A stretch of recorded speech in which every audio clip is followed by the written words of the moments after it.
Hello, dear students. I am Dr. Anil Patel from Yogi Classes, Nizampura and Saraswati School of Commerce, Nizampura, Vadodara. आज हम start करने के लिए जा रहे हैं आपका वेरी मोस्ट इंपोर्टेंट चैप्टर। आज स्टार्ट कर रहे हैं स्टैंडर्ड 11th में अकाउंटेंसी में part second chapter number 5 final account. ये शॉर्ट नेम है फाइनल अकाउंट। पूरा नाम यदि आप टेक्स्ट बुक में देखेंगे तो आपको दिखाई देगा financial statement of business organisation. Accountancy में ये चैप्टर सबसे इंपॉर्टेंट चैप्टर है। 11th की एग्जाम हो या ना हो, फिर भी आपको ये चैप्टर 101% करना पड़ेगा। क्यों करना पड़ेगा सुनो। यदि आपको ये चैप्टर पता चल गया तो 12th में 22 मार्क्स का 11 मार्क्स का 2 एग्जाम्पल आने वाला है 12th में। बाद में आप फर्स्ट ईयर बीकॉम करेंगे, बीबीए करेंगे, सीए करेंगे, कोई भी चीज कर लीजिए, डायरेक्ट आप लो करेंगे तो भी ये चैप्टर आने वाला है। फर्स्ट ईयर में भी आने वाला है, सेकंड ईयर में भी आने वाला है, थर्ड ईयर में भी आने वाला है। जितना भी कॉमर्स में आगे पढ़ेंगे ये चैप्टर 15 to 20 मार्क्स का हर ईयर आने वाला है। तो मगर बेसिक आपको 11th में यदि ये चैप्टर में पता चल गया तो आपको लाइफ में कोई भी दिक्कत नहीं होगी। यदि 11th में आपने ये चैप्टर बराबर तैयारी नहीं की है तो आपको 12th में प्रॉब्लम हो सकता है, कॉलेज में भी प्रॉब्लम हो सकता है। तो चलो स्टार्ट करते हैं। आज का लेक्चर है लेक्चर नंबर 1। शॉर्ट में बोलते हैं फाइनल अकाउंट, मगर डिटेल नेम कौन सा है? Financial statement of business organisation. सबसे पहले आज का बेसिक जो थियरी पोर्शन है, थोड़ा वो मैं थियरी पोर्शन करवाऊंगा। बाद में आज मैं ये सब आपको एक्सप्लेन कर दूंगा। नेक्स्ट लेक्चर में हम सिर्फ ट्रेडिंग अकाउंट देखेंगे। बाद में 1 या 2 लेक्चर में प्रॉफिट लॉस देखेंगे, एक आध लेक्चर में बैलेंस शीट देखेंगे। क्योंकि चैप्टर बहुत लेंथी है, कम से कम ये चैप्टर आपको खत्म करने में 20 to 25 लेक्चर होंगे। 20 लेक्चर कम से कम होंगे। यदि 20 लेक्चर तक 1 by 1 सब लेक्चर आपको कंप्लीटली देखना है। जब स्कूल रेगुलर स्टार्ट हो जाएगी, क्लास रेगुलर स्टार्ट होंगे, तब मैं ये चैप्टर अगेन एक बार रिपीट आपको करवाऊंगा। चलो सबसे पहले financial statement of business organisation. Financial statement are organised summaries of detailed information about the financial position of an enterprise। कोई भी बिजनेस की, कोई भी एंटरप्राइज की फाइनेंशियल पोजीशन कैसी है, हेल्दी फाइनेंशियल पोजीशन है या वीक फाइनेंशियल पोजीशन है, वो देखने के लिए आपको उसका फाइनल अकाउंट देखना पड़ेगा। Final account again financial statement देखना पड़ेगा। फाइनल अकाउंट बोलो या financial statement, both are same. Again financial statement are organized summaries of detailed information about the financial position of an enterprise। Enterprise की financial position कैसी है वो देखने के लिए आपको फाइनेंशियल स्टेटमेंट देखना पड़ेगा। फाइनेंशियल स्टेटमेंट में कौन सी चीज आती है?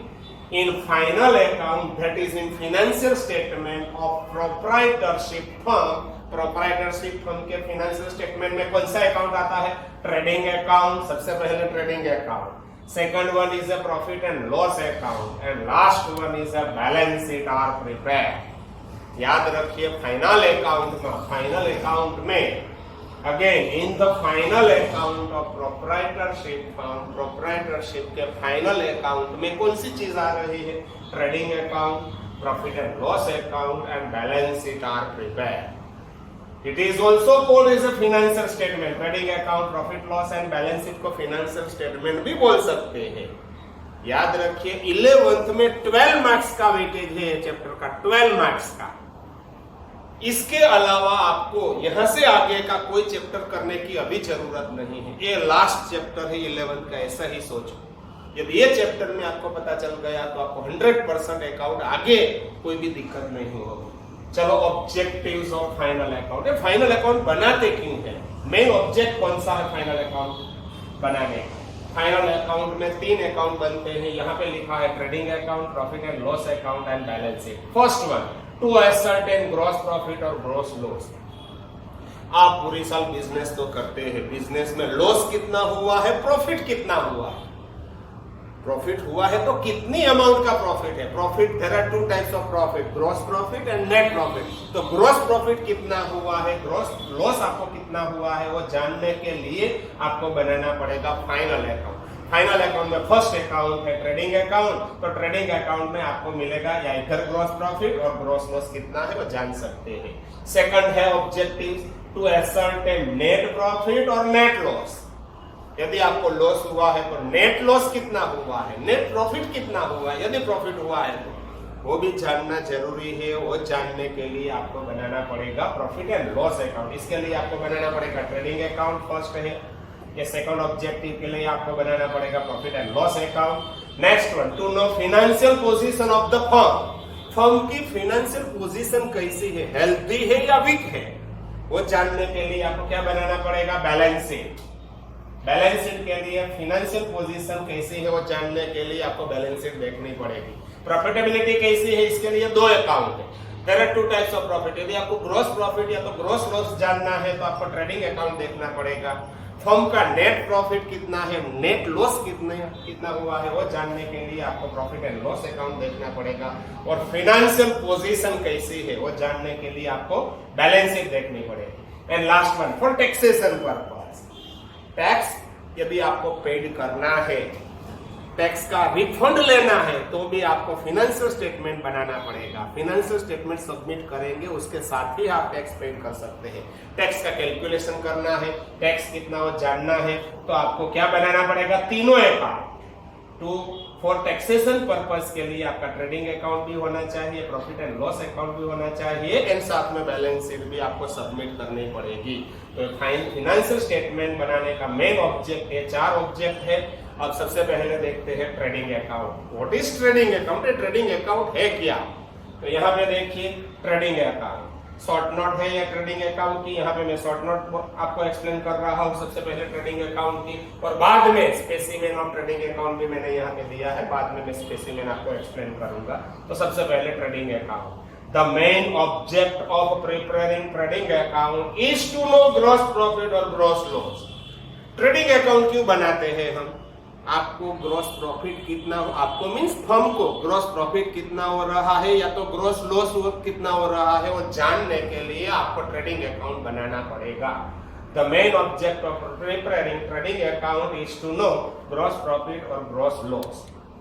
अगेन देखिए second point, opening stock, purchases of goods, direct expenses, purchase expenses and factory expenses, that is production expenses, are debited to trading account। Trading account में डेबिट साइड कौन सी चीज आने वाली है, सबसे पहले है opening stock. Purchase of goods, यदि गुड्स का परचेज किया है तो ट्रेडिंग अकाउंट में आपको लिखना है debit side. Direct expenses, direct expenses means expenses for particular product. Production expenses, direct expenses जो डायरेक्टली विथ प्रोडक्ट होता है, it is called as direct expenses. Purchase का एक्सपेंसेस एंड फैक्टरी एक्सपेंसेस और production expenses are debited to trading account. ये सब expense trading account में होगा debit. Sales, कौन सा सेल्स, मैंने यहाँ पे लिखा है net, it mean sales return बाद करने के बाद जो सेल्स मिलता है वो sales. Net sales and closing stock are credited to trading account. Credit side आपको सिर्फ 2 चीज ही याद रखनी है, net sales and closing stock. ये ट्रेडिंग अकाउंट में क्रेडिट हो जाएगा। बाद में डिफरेंस ऑफ ट्रेडिंग अकाउंट, बाद में आपको क्रेडिट अकाउंट में डिफरेंस ढूंढना पड़ेगा। क्रेडिट अकाउंट ट्रेडिंग अकाउंट का टोटल करेंगे डिफरेंस, आइदर और, कोई भी साइड आपका डिफरेंस आ सकता है। If credit side is more it is called gross profit. यदि क्रेडिट साइड ज्यादा है टोटल आपका तो आपको डिफरेंस यहाँ पे लिखना पड़ेगा, it is called as gross profit. And second, if debit side total is more, it is called gross loss. Suppose debit side total ज्यादा है तो ये टोटल आप यहाँ पे लिखेंगे, यहाँ पे डिफरेंस मिलेगा आपको, it is called as gross loss। ये हो गई ट्रेडिंग अकाउंट की। यहाँ पे मैंने शॉर्ट नोट लिखी है, शॉर्ट एकदम जो जरूरत है इतना ही यहाँ पे लिखा है। अब देखिए स्पेसिमेन ऑफ ट्रेडिंग अकाउंट, ये मेन है आपके लिए। ये लेक्चर अब मैं एक्सप्लेन कर रहा हूँ एवरी एक्सपेंस का, ये 2 बार देखिए एक्सप्लेनेशन, 3 बार देखिए, पॉसिबल है तो 1 या 2 बार लिख लीजिए ये पूरा स्टेटमेंट। यदि आपको ये याद रखना पड़ेगा, यदि ये याद रह गया तो आप आपका 30% फाइनल अकाउंट कंप्लीट होगा। बाद में सेकंड प्रॉफिट लॉस का जो भी याद रखेंगे तो भी दूसरा 20% कंप्लीट हो जाएगा। बाद में बैलेंस शीट का परफॉर्मा भी ऐसा ही होगा, ये याद रखेंगे तो 25% और कंप्लीट हो जाएगा। बाद में एडजस्टमेंट आते हैं, एडजस्टमेंट भी आपको करना पड़ेगा, वो कर लेंगे तो आपका 100% फाइनल अकाउंट हो जाएगा कंप्लीट। याद रखें 12th में तो है 12 मार्क्स और 11th में तो 12 मार्क्स का एग्जाम्पल आने वाला ही है।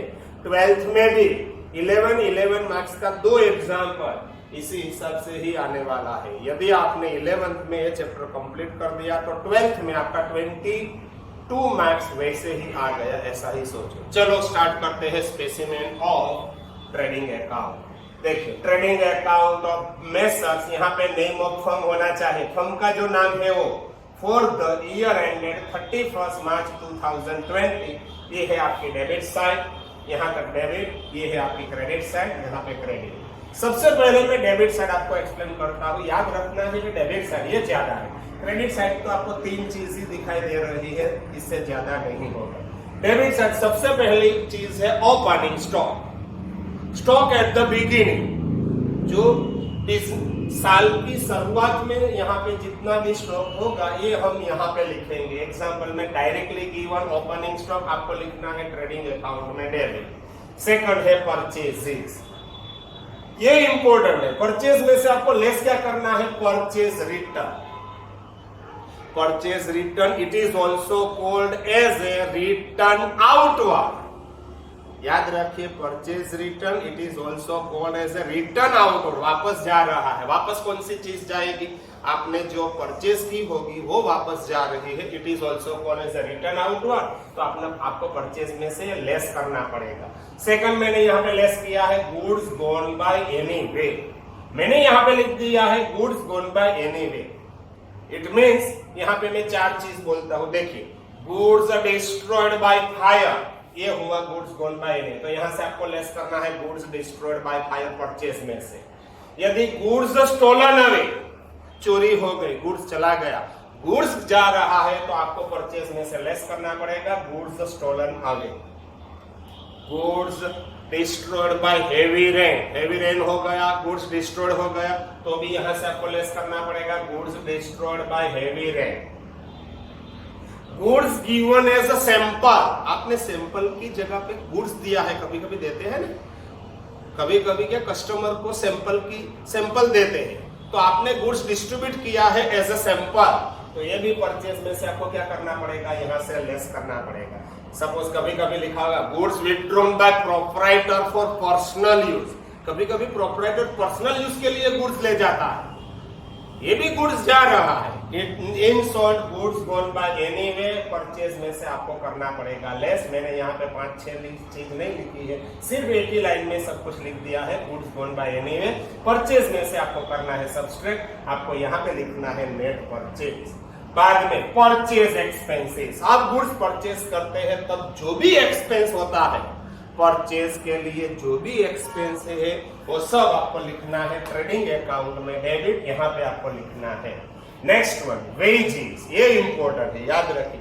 यदि वेजेस दिया है तो आपको लिखना है ट्रेडिंग अकाउंट में debit, but salaries is given, salaries is different from wages. याद रखिए वेजेस है, कभी कभी सिर्फ वेजेस देंगे, कभी कभी प्रोडक्टिव वेजेस देते हैं, वेजेस हो, प्रोडक्टिव वेजेस हो, डायरेक्ट वेजेस हो, wages is given, it is debited to trading account. Carriage inward, it is nothing but purchase expenses. Carriage inward, जब गुड्स आ रहा है तब उसका कैरेज आपको देना पड़ेगा। There are 2 type of carriage, carriage inward, carriage outward. यदि कैरेज इनवर्ड है तो आपको लिखना है ट्रेडिंग अकाउंट में डेबिट। रेलवे फ्रेट, यदि गुड्स रेलवे में आ रहा है तो रेलवे का फ्रेट आपको पेड करना पड़ेगा, railway freight is also expenses on purchase, तो ये भी आपको ट्रेडिंग अकाउंट में डेबिट लिखना पड़ेगा। पोर्ट चार्जेस, पोर्ट पे आपका गुड्स पड़ा रहता है, जब आप शिप से इंपोर्ट गुड्स करते हैं तब पोर्ट पे, वहां पे डॉकयार्ड में कुछ टाइम के लिए गुड्स आपको रखना पड़ता है, तो वहां का जो चार्ज होता है ये भी परचेज का एक्सपेंस है, इसलिए आपको ट्रेडिंग अकाउंट में डेबिट लिखना पड़ेगा पोर्ट चार्जेस। डेमरेज, यदि गुड्स डैमेज हो गया है तो आपको डैमरेज पेड करना पड़ेगा। ये डैमरेज भी one type of expense, it is also debited to trading account. Demurrage के बाजू में लिख रहा हूं तोला, अलग से है, यहां पे लिखता हूं तोला। That is weightage charges. Demurrage के बाद wharfage. Wharfage is one type of expenses of purchase, आपको इतना याद रखना है।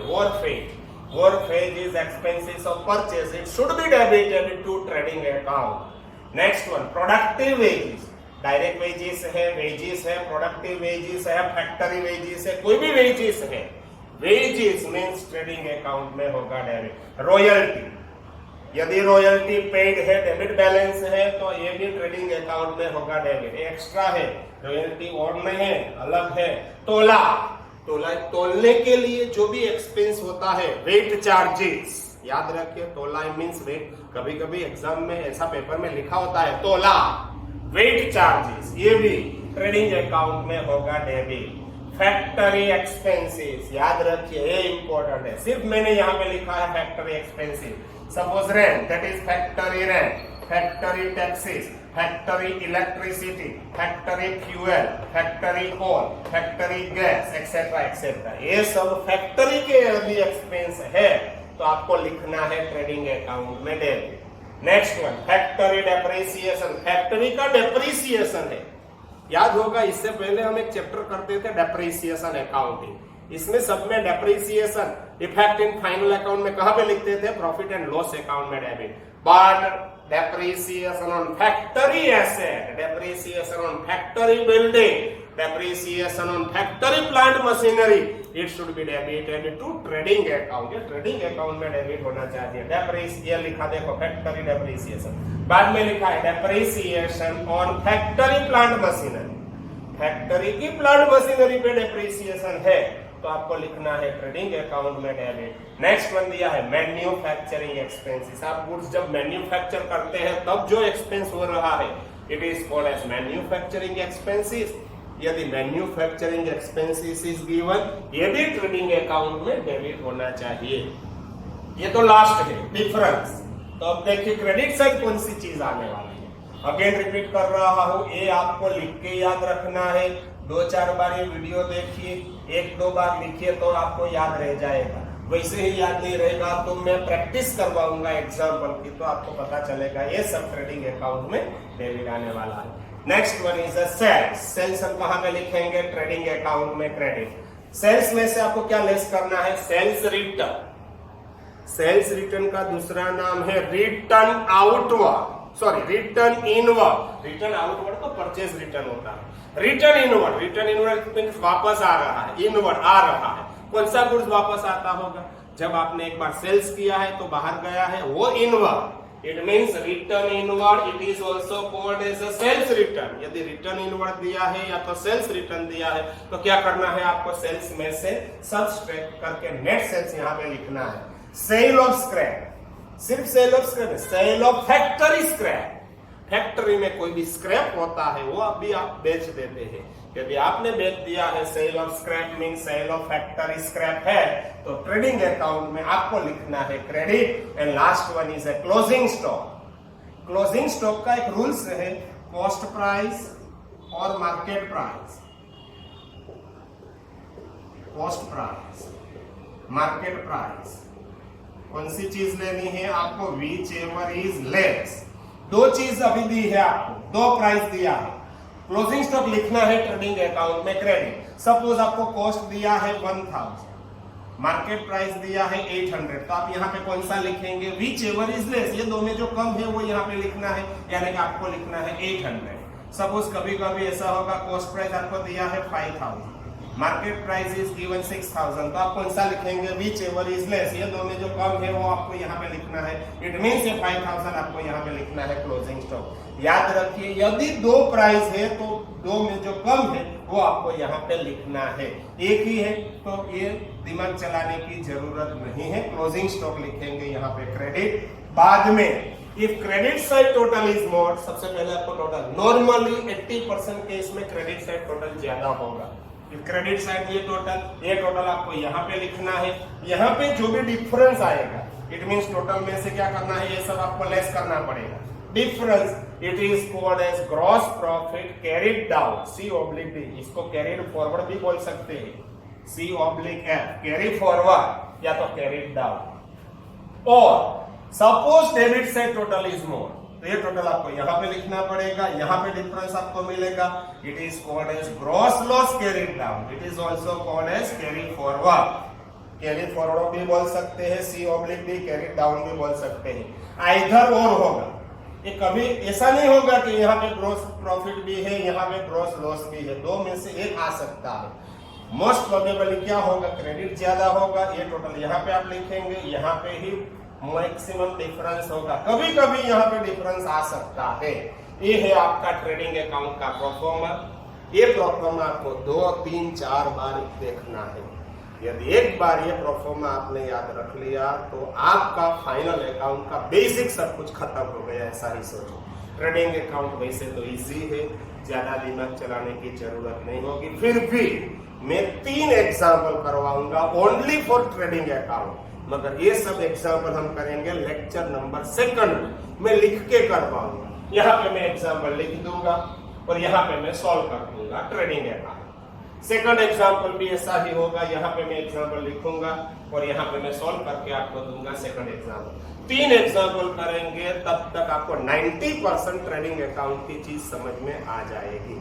बाद में हम करेंगे profit and loss account and आगे का अकाउंट। ओके, ये लेक्चर कम से कम 3 बार तो आपको देखना ही है। याद रखिए, यदि ये लेक्चर में पता चल गया तो आपका ट्रेडिंग अकाउंट का काम हो गया खत्म। और ऐसा है तो ये 2 या 3 बार आप लिख भी सकते हैं, लिख के कीजिए तो अच्छी बात रहेगी। Okay, bye bye.